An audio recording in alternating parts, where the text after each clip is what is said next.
I'm joined here today by the one, the only. It is, of course, Geoff Neal, set to fight Stephen Wonderboy Thompson in a big fight coming up real soon. What's going on, sir? How are you? Not much, man. Just ready for this nap in about an hour. What's today looking like for you? I assume you've got your training, you've got all that good stuff, especially as you get closer to the fight.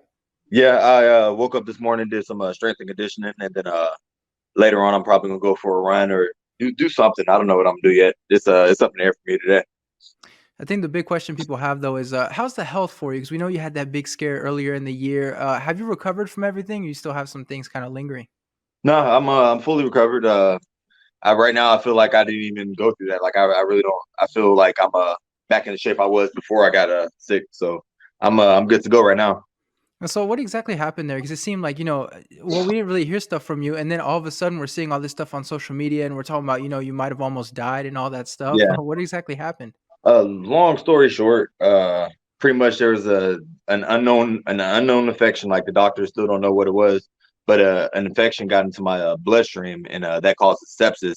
And I went through like septic shock. Had a congestive heart failure. My kidneys were failing. It was a whole mess. But yeah, I'm just happy that I'm good now, and I'm able to still do what I love. Were you told at any point that you weren't going to be able to fight? Like maybe this was the end of your fighting career? Yeah, I got told that when I was in the hospital. They were trying to give me this like shock vest. And it what the vest does is like if your heart ever like stops, it just like shocks you and it brings you back to life. But they were like pushing that so hard on me. They was like, you need this, you need this. I was like, no, I fucking don't need that. Like I don't know. I'm not gonna walk around with an electric vest for the rest of my life. You know what I mean? Like I really didn't feel like it. What I went through was serious, but I really felt like I could bounce back, and bounce back I did. Wow, so it was literally a vest that you wear, and then like if you ever die, it just like it shocks Yeah. you into that sounds terrifying. Yeah, I know, right? Like I'm not buying that. I think they just wanted a money grab at that point. They wanted me to spend more money on some bull crap, but I mean, or they were genuinely concerned of my health. Like I don't know. It could have went either way. I feel like every time you fighters go through something like that, though, everyone's always pushing you to retire. It's like it's a dangerous thing. You guys have to call it a career. I feel like they always push for that. Yeah, of course. It's like because they don't understand that it's really not that bad compared to like football. Yeah. It's not that bad. That's right. Listen, I do want to say here though, I told your coach this. I believe it was at the end of last year. I was like, "Listen, Geoff Neal went 3-0 in 2019, and what's the common theme is that he talked to me before every single one of those fights." So I was like, "If you have to integrate me as part of the training camp, I am willing to do that for you, and Right? Yeah. help you go 4-0." Oh yeah. Like I got to keep the tradition. Like there's like three people that always interview me before fights, and I always make sure I get an interview with all three of them. Who? Let me guess one off the top of my head. I would assume that would be the man, James Lynch. Yeah, for sure. And then Yeah, Cole Shelton too. Cole And Shelton. Yeah, there's a couple others I always interview. Damon Martin, I think his yeah, last name is. Yeah, I yeah. interviewed him too. Well, how is it for you fighters? Like, how do you guys deal with the relationship with the media? I'm always curious about that. Like, do you remember who's talked to you like when you were on the regional scene and coming up, or is it just whoever reaches out, we'll see what we can do? No, I for sure remember that. Like that's part of the reason why I do the interviews with like the same people. Like you know what I mean. Certain people hit me up, I never like really respond back to, but there's like certain ones like you and James Lynch. Like I'm for sure going to do an interview with y'all. Yeah, we appreciate that definitely, man. It's always good to hear. There's certain fighters you text them and you have to reintroduce. Like Julian Marquez, I've introduced myself 6 times, and every time it's like, how'd you get my number? It's like, bro, I'm I've texting you every time. right. But listen, man, for this fight, are you guys main event right with everything that happened with Leon and everything? You Yeah, guys are, yeah. yeah. Main event got a new contract, had to re-sign that, and yeah, it's official. So how did those contract negotiations go? Do you let your manager, who I think is your coach as well, right? Do you let them take care of it, or are you involved in that situation? My coach, my manager, mentor, he does all that. So I don't really don't have to worry about nothing. He just hits me up like, "Hey, contract's in, sign it." And I'm like, "All right," and then I get on with my life. One thing, you're one of these guys sort of similar to Vicente Luque, where every time you're beating these guys, you're knocking them out, and everyone's like, give him a bigger name, give him a bigger name. You almost got that with Neil Magny, but now you have that with Stephen Thompson. I assume you Yeah, must have been pretty happy when you saw that name on the contract. super happy. Yeah, like cause I wasn't aiming that high as far as my next fight. You know what I mean? Like the highest I was aiming was Michael Chiesa as far as like Yeah. rankings are concerned. But for Wonderboy to accept the fight with me it's great. You know what I mean? Like at that I'm if I beat him, I'm skipping a whole step. You know what I mean? I'm going from number 11 to number 5 to being talked about in title contention. So it's huge for me. I mean, Stephen Thompson, I know you can't get into the game plan or anything like that, but he has this unique style where, he stands sideways and he's able to sort of shut off guys' offense. Well, what's it like for you preparing for an opponent like that? Because I assume you don't really face guys like that too often. No, it's just another camp. Honestly, I got people that I'm training with. They give me a real good look, and like they're all from karate background. Like you got Uriah Hall, Ryan Spann, Stevie Wynn, Charles Bird. He's not from a karate background, but he's good at mimicking all of my opponents like throughout all my camps. So I'm getting really good looks, and I feel like with the looks I'm getting, I'm gonna be comfortable with my offense and everything I want to do in the cage when I finally step in there with Wonderboy. Is there a fight in particular you watch in preparation to this one? I don't know if you're someone who watches a lot of tape or anything, but is there like a fight you sort of look at and you can sort of pinpoint the things that are going to help you going into this one? Yeah, they're like me. I try to watch the Darren Till one because he was a lefty, a recent lefty that he faced. But it's hard for me to watch that fight because he did suffer an injury in his knee.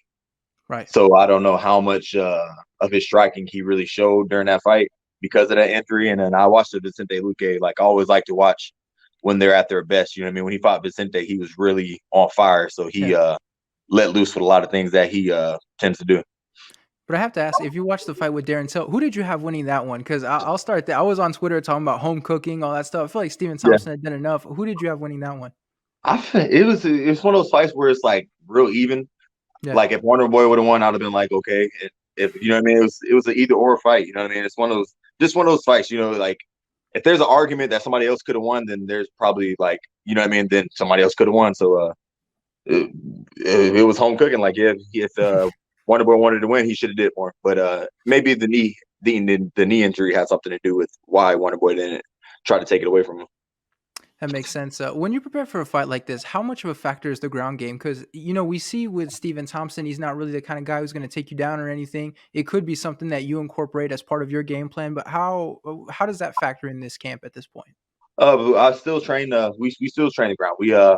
We prepare for everything. We have a game plan, but we still like what I mean. The wrestling days, the MMA grappling days, those are still high intensity. I don't skip a wrestling day just to work on my striking. You know what I mean? I still get that in, so I'm prepared for it. If it comes, like if an opportunity presents itself, yeah, I'll do a takedown.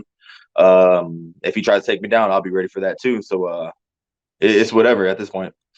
There's this thing with the Stephen Thompson fights where we see that the offense can sort of stagnate a little bit, right? Especially we saw that in the fights with Tyron Woodley, especially the Mhm. second one. Is that something you think about at all? Like making sure that you don't reach a point where it's sort of like it sort of evens out and we don't see that much offense. You know what I mean?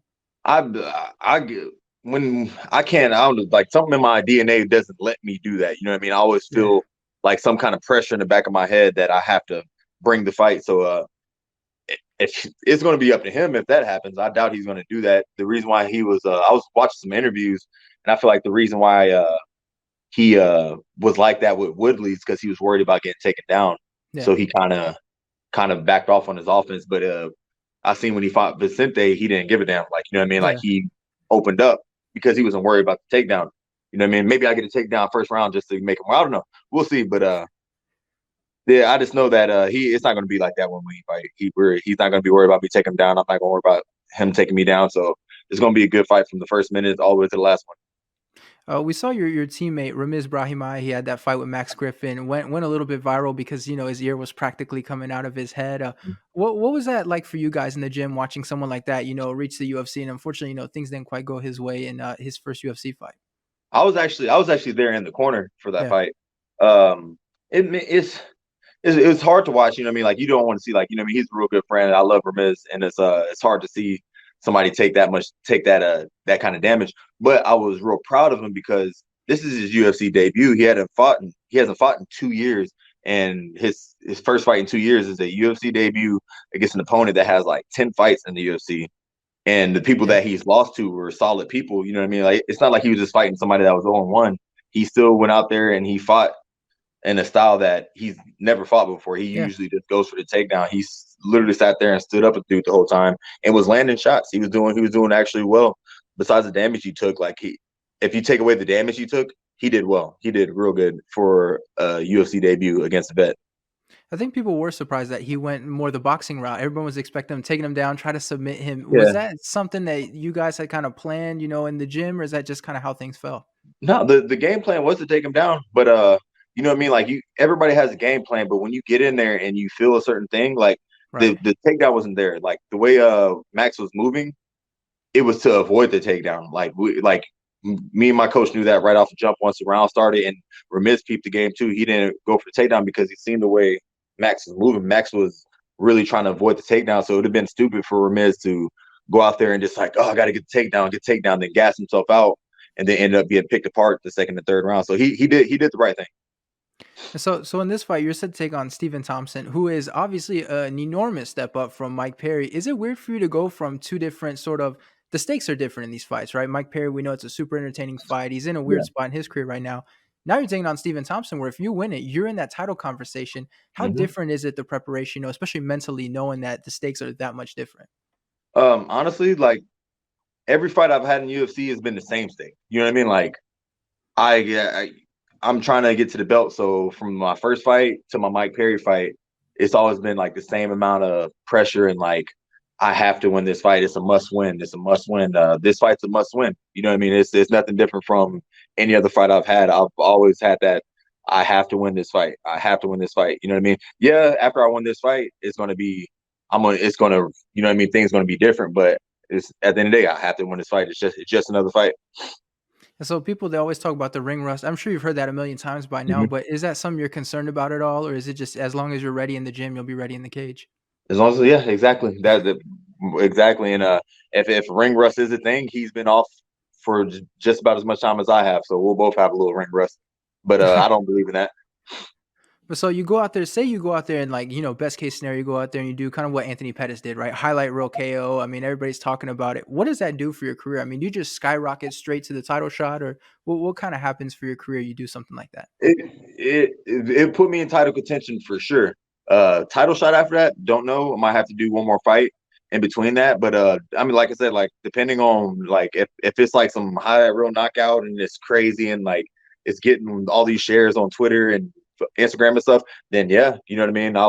You take that Khamzat hype train and then they put it on me. You know what I mean? Yeah. They put me at the title shot. But we'll see.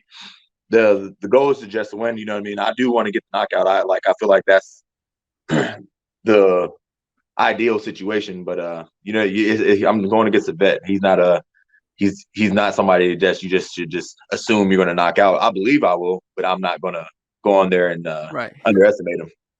But so you mentioned Hamza, and he's kind of a weird one because a lot of people are thinking he's getting too much hype, too much attention. He just kind of skips the line to fight Leon Edwards. You're someone, I mean, since you got into the UFC, you had to take all of these fights to get to the point where you're at today. How do you feel watching him? Is there a part of you that's sort of, I don't want to say angry, but you sort of look at him like, how come he gets to do it? Or are you just worried about yourself at this point? I mean, it's like you know what I mean. It's like slightly envious, but that's a natural feeling. You know what I mean? Like you know what I mean. You see somebody getting all the credit that you want. You know what I mean? But Yeah. there's no hate towards him, if you know what I mean. Because at the end of the day, if I was in his position, I will be doing the same thing. You know what I mean? Like Right. Yeah.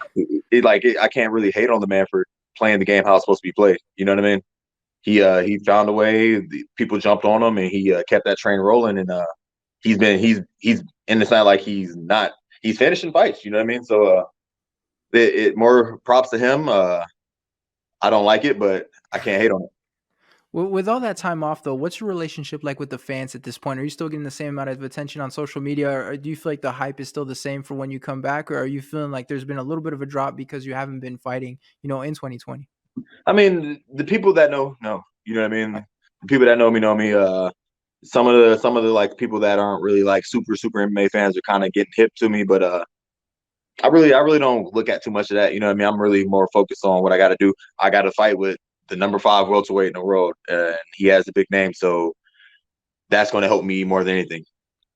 All right, one last question for you. You're gonna hear it a million times, so here goes a million and one. But how do you see yourself getting the job done in this one? Same way at all my fights. You know what I mean? I go for the finish. So I'm planning on getting the finish first, second round.